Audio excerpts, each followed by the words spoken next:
嗨，大家好，我是阿伟。前几天呢，这个具有气质的美女姐姐来把右脚中指上的鸡眼去掉后呢，今天过来把右脚上面的灰指甲给去掉。然后泡了脚之后呢，我们师傅现在在给她刮脚皮，可以明显的看出来她的脚底有轻微的脱皮啊，有一个脚癣的存在，并不是说得脚癣呢，就是这个人不爱干净或者很脏，这是一个误区啊。像女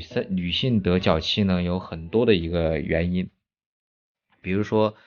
喜欢在外面买鞋啊，试了鞋之后呢，你试他试我试，然后就会间接的传染一个脚气。还有呢，就是住宾馆呀，它有一些凉拖，大家公用，它也容易传染脚气。还有家里面一些老公啊或者男朋友啊，他有脚气，然后两个人住在一起的时候，它也会存在一个交叉传染的一个情况。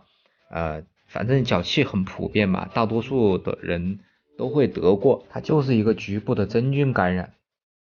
这个姐姐的灰指甲呢，是我们师傅用了好几次软化膏，给她慢慢的把这个指甲修薄了之后再软化。现在她这个指甲的角质层已经与她的甲床分离了，我们师傅正在用这个一次性的手术刀片给它慢慢的剥离，然后整个过程呢非常的慢，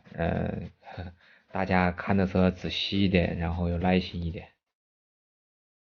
等会儿这个厚厚的角质层全部修薄了之后呢，就会露出粉嫩粉嫩的甲床，那么它这个灰指甲和这个角质层全部就修干净了。然后这个姐姐在回去之后呢，滴一些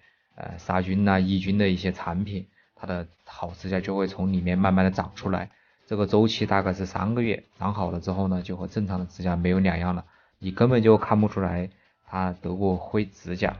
如果你不把这一层厚厚的角质层全部去除干净，你滴任何的产品或者药物，它都无法渗透进去。所以这也是为什么很多人说灰指甲治不好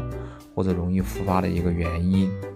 修脚的视频拍摄和制作，还有每一个案例呢，都是非常不容易的。喜欢我的小朋友呢，记得点关注、评论，还有弹幕走起来，谢谢大家。